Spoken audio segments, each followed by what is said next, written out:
Terima kasih. Pada kesempatan hari ini kita akan melaksanakan kegiatan belajar bersama. Kali ini kita menginjak pada tema 8, daerah tempat tinggalku. Oke.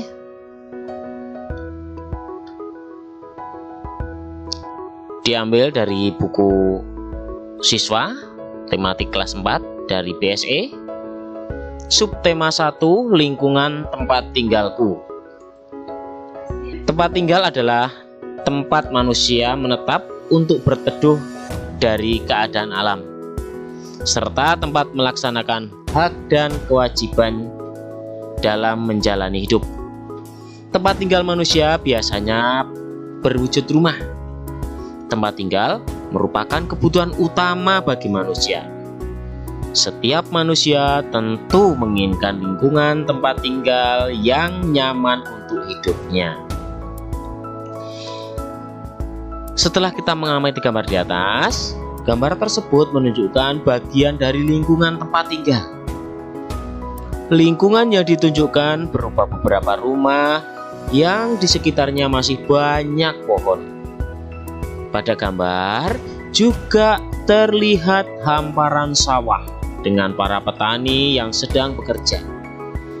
Terlihat juga binatang berupa ayam dan sapi.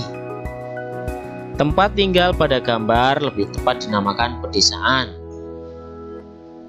Nah, di mana tempat tinggalmu? Bagaimana lingkungan tempat tinggalmu?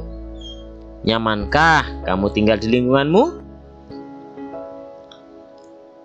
Ayo, coba sekarang kamu ceritakan tentang lingkungan tempat tinggalmu. Nyamankah kamu dengan lingkungan tempat tinggalmu? Apa alasannya?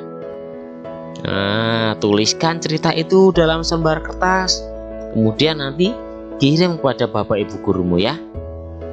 Yuk, sekarang kita lanjutkan kegiatan belajar kita.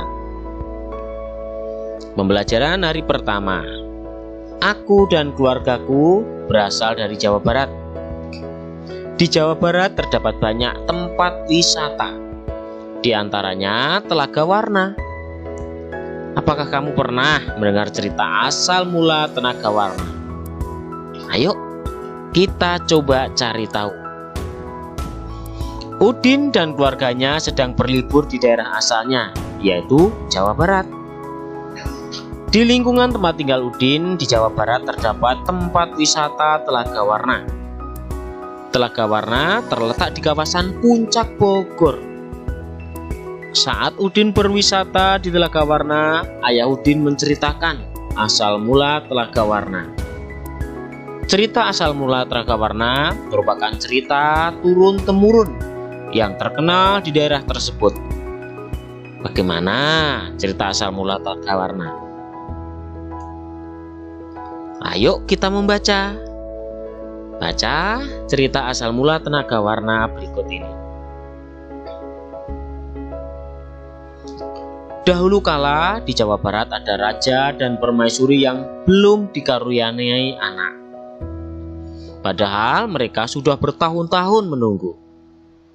Akhirnya raja memutuskan untuk bertapa di hutan. Di hutan, raja terus berdoa kepada Yang Maha Kuasa. Raja meminta agar segera dikaruniai anak. Doa raja pun terkabulkan. Permaisuri melahirkan seorang bayi perempuan. Raja dan permaisuri sangat bahagia. Seluruh rakyat juga bersuka cita menyambut kelahiran putri raja. Raja dan permaisuri sangat menyayangi putrinya. Mereka juga sangat memanjakannya. Segala keinginan putrinya dituruti. Tak terasa putri raja telah tumbuh menjadi gadis yang cantik. Hari itu dia berulang tahun ke-17. Raja mengadakan pesta besar-besaran. Semua rakyat diundang ke pesta. Raja dan permaisuri telah menyiapkan hadiah istimewa berupa kalung. Kalung terbuat dari untayan permata berwarna-warni. Saat pesta berlangsung, raja menyerahkan kalung itu. Kalung ini hadiah dari kami. Lihatlah, indah sekali bukan? Kau pasti menyukainya, kata raja.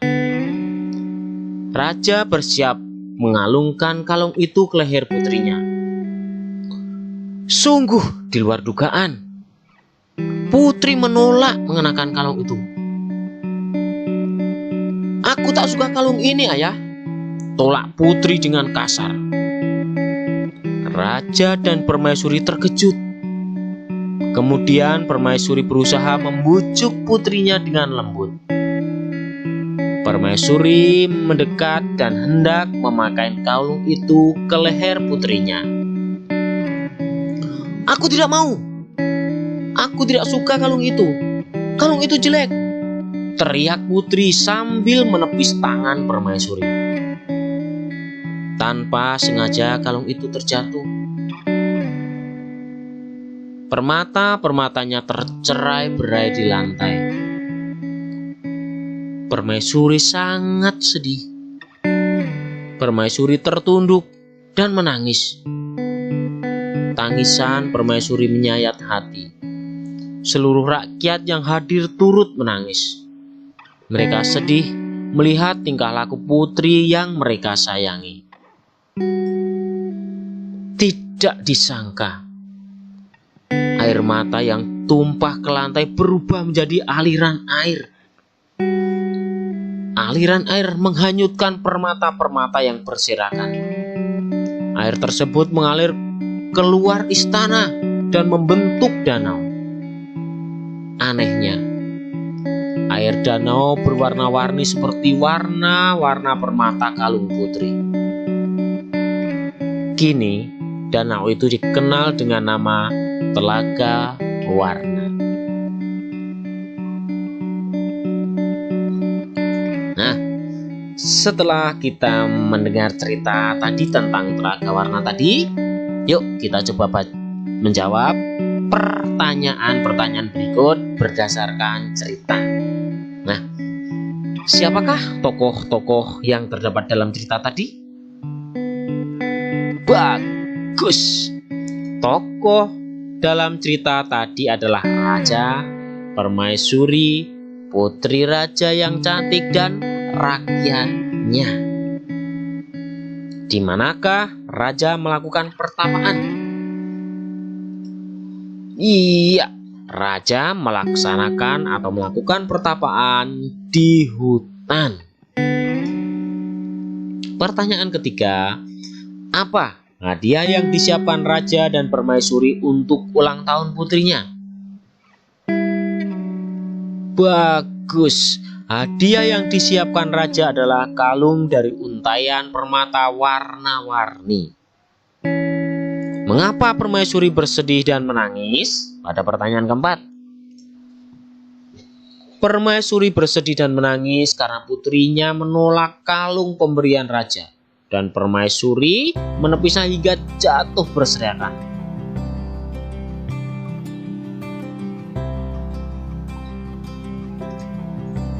Bagaimana sifat putri dalam cerita tersebut? Sifat putri dalam cerita tersebut adalah tidak menghargai pemberian orang tuanya, angkuh, keras kepala. Ya, ayo kita berlatih. Setelah tadi kita menjawab pertanyaan, kita membaca cerita asal mula Tenaga Warna. Bagaimana kalau kalian menceritakan kembali cerita asal mula Tenaga Warna tadi? Ceritakan dengan artikulasi jelas, ekspresi, intonasi tepat, dan penuh percaya diri. Cerita asal mula Tenaga Warna merupakan cerita fiksi. Cerita fiksi atau rekaan sengaja dikarang oleh pengarang. Cerita fiksi diolah berdasarkan pandangan, tafsiran, dan penilaian pengarang mengenai peristiwa, baik yang pernah terjadi secara nyata ataupun hanya dalam khayalan pengarang saja. Cerita fiksi dinikmati pembaca sebagai sarana hiburan. Nah, setelah kalian menceritakan kembali dan memahami apa itu cerita fiksi, coba sekarang kita berdiskusi. Carilah informasi tentang cerita fiksi dan ceritakan atau cari ciri-ciri dari berbagai sumber. Lakukan kegiatan ini bersama keluargamu, bersama temanmu, kemudian nanti tuliskan. Tulisnya di mana? Di sini. Cerita fiksi. Apa itu cerita fiksi? Ciri-cirinya apa? Yuk kita lihat. Cerita fiksi adalah cerita yang dibuat berdasarkan imajinasi dan merupakan cerita khayalan yang tidak terjadi sebenarnya. Ciri-cirinya apa? 1. Cerita yang tidak terjadi sebenarnya atau cerita yang tidak didasarkan pada fakta. Kemudian disajikan dalam alur biasanya bertujuan untuk menghibur pembaca, mengandung nilai-nilai moral atau nilai-nilai kehidupan di dalamnya seperti tadi. Kemudian menggunakan bahasa yang komunikatif. Nah, itulah cerita fiksi artinya dan ciri-ciri cerita fiksi. Setelah kalian memahami tentang cerita fiksi, menjawab pertanyaan, kita lanjutkan dengan kegiatan berikut ini.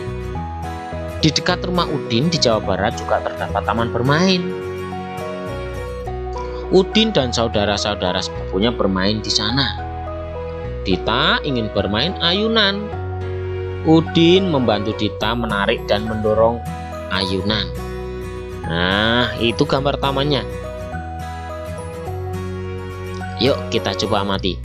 Ini saat Udin menarik dan mendorong ayunan.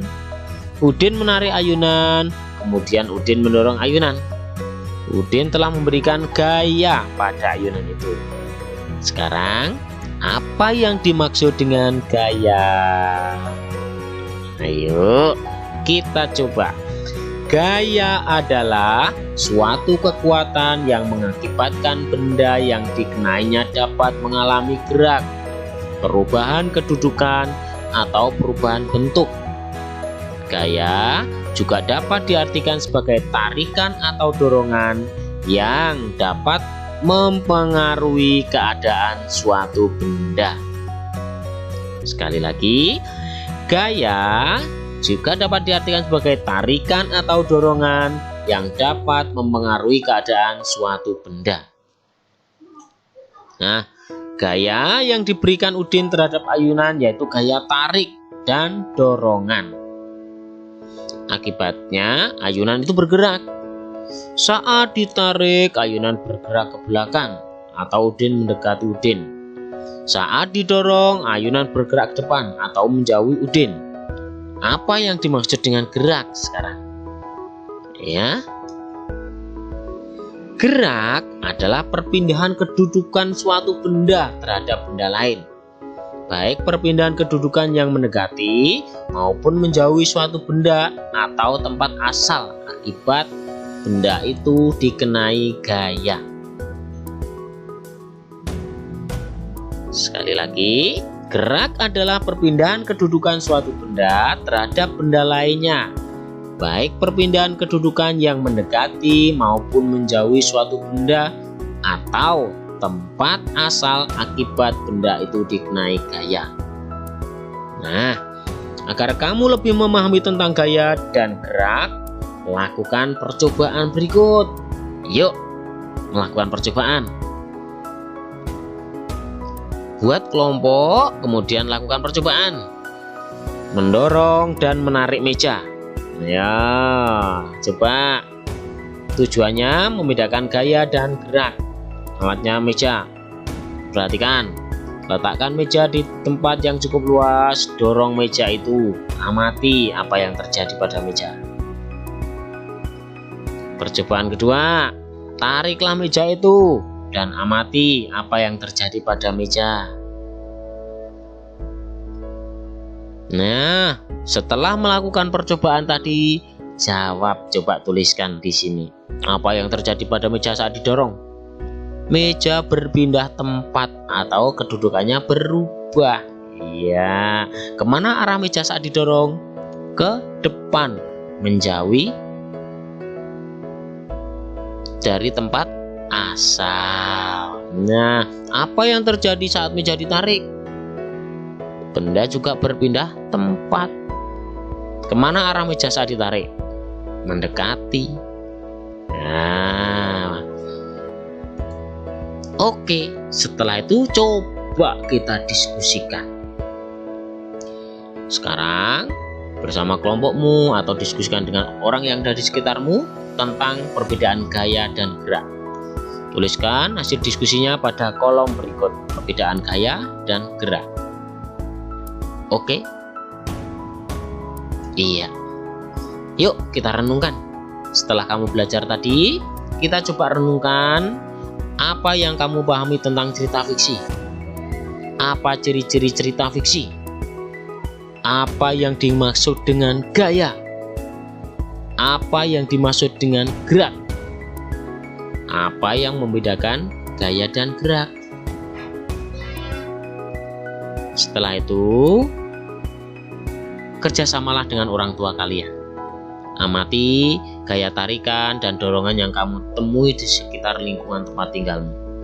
Diskusikan tentang gerak yang ditimbulkan akibat gaya tersebut. Tuliskan hasilnya pada kertas, kemudian ceritakan pada guru dan teman-teman kalian. Terima kasih sudah belajar bersama. Jangan lupa untuk like, subscribe, dan bagikan. Sekali lagi, like, subscribe, dan bagikan. Kita tunggu video pembelajaran berikutnya. Terima kasih. Salam sehat selalu.